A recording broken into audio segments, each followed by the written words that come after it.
Let's dive into one of my favorite 1 to 5/7 chord transitions, C to G7. So if we're in the key of C major, the C major chord again, C, E, G, we need to find what is the 5 chord. What's our dominant 7th chord? So we will start on the letter C and count up 5. C, D, E, F, G. So let's just review real quick. G major, that's G is the root, B is the 3rd, D is the 5th, and then we need to add a 7th. We need to add one more minor 3rd on top, which is an F natural. So why is it an F? Well, we think we go from D to F, we need a minor 3rd on top, because remember our equation, major 3rd plus a minor 3rd plus a minor 3rd. I hope you're not tired of hearing it because I'm going to say it a million times. That is our dominant 7th chord formula, and that's what we need to find over and over again. So G major, and then we just need to add that minor 3rd on top. D to D sharp, that's 1. D sharp to E is 2, and then remember there's no E sharp, so E to F, that's 3.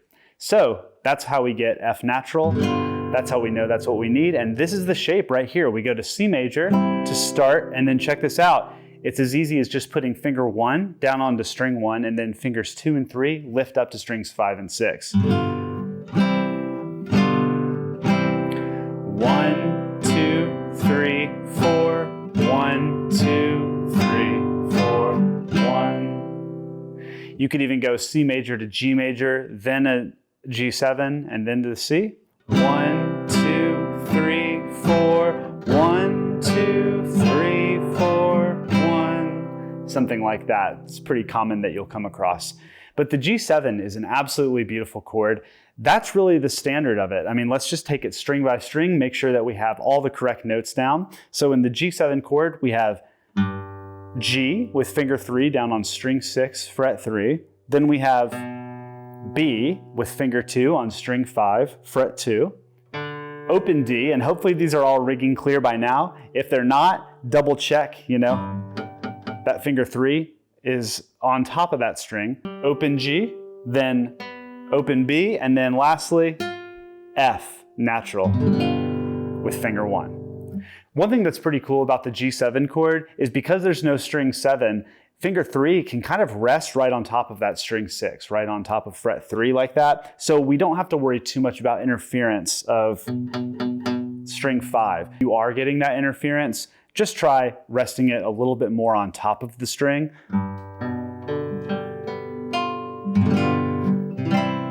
But hopefully that's sounding pretty clear, and it's not too much more of a stretch than C major. So if you're interested in learning classical guitar, it's only a matter of time before you come across Mauro Giuliani's 120 right-hand studies for guitar.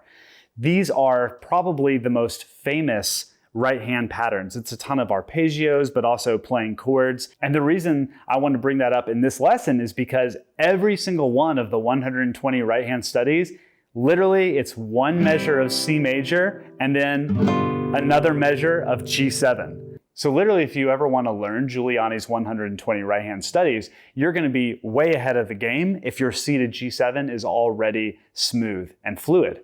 And yes, sometimes he does mix it up, like in the later studies, it'll be maybe starting with a G7 shape and then going to C, but it's still the same concept of C going to G7 and then kind of resolving with a C major chord again. However, one thing that's different about Giuliani's G7 is that he makes it a little more complicated. It's the G7 we know and love, however, he's going to add pinky onto fret 3, string 2. So without pinky, it's G, B, D, G, B, F. By adding pinky down, he's adding it to make that a D note. Instead of the open B, it's now going to become a D. So now it's G, B, D, G, D, F. So let's go between G7 and C and listen to the difference. So here's the normal G7, just with B and F, a fifth apart, going to C and E, the thirds, versus the Giuliani style, which adds the pinky onto the D.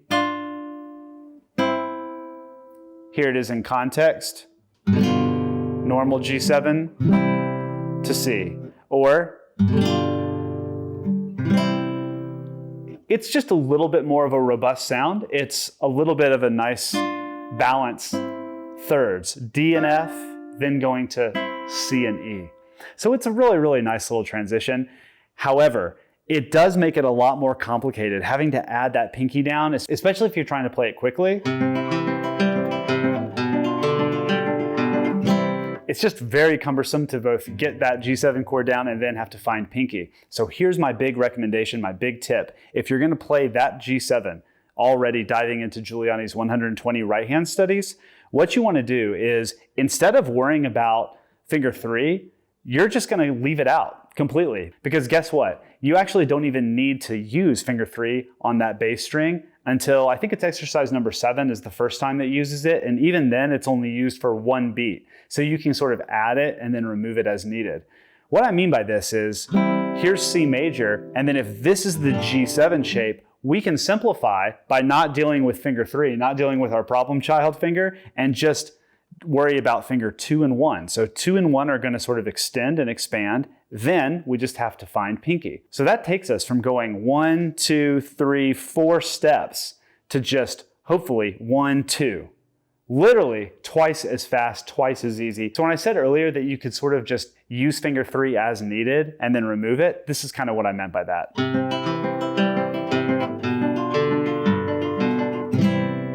So just add it and then remove it. If you're interested in a little bonus, here's one little thing you could play around with. What's the special note that we're adding? It's the F natural. Where else could we have that? Well, if we're looking at just the bass strings, G, B, this D string right here, we could actually put pinky down onto fret 3, string 4, and that would technically be a G7. Yes, we don't have the D anymore, but that's okay. G, B, no D, F. That's okay. It still sounds like a G7, and then can still go to that C major. And this is a good rule of thumb in general. If you're playing a 7th chord or a 9th chord or something like that, and you need to omit a note, it's okay to omit the 5th. We want the 3rd in there because that's what tells you, is this a major chord or a minor chord? But if you have to leave out a note, it's okay to leave out the 5th of a chord. So, looking at that again, G is our root, B is our 3rd, no 5th, D, but we can just have F down. It still sounds like a G7, even though we're missing that D. Here it is with the D, there's the 7th, and then C major. So this is kind of a cool little bassy, if you want to do something kind of bossa nova-y.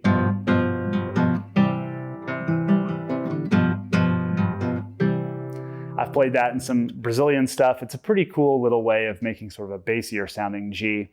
You could even go further if you really want to play more strings than that. You could do the same formation, but instead of doing 3, 2, and 4, what you would do instead is 2 on G, 1 on B, 3 on F. Then you could actually have pinky down on string 1, fret 3. That would allow you to do the full chord.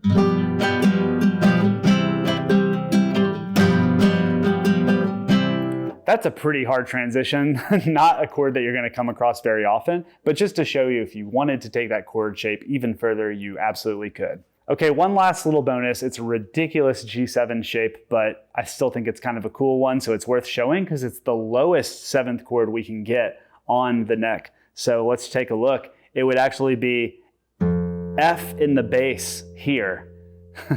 So before we had it string 1, right? It's like, well, what if we put it in string 6? F, B, and that's all we need down. Check this out. If it's a G, B, D, F chord, we just need that combination of notes. Here's the F, there's B, there's D, and then we have our G there.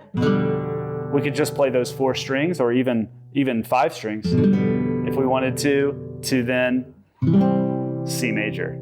It sounds really dark and heavy.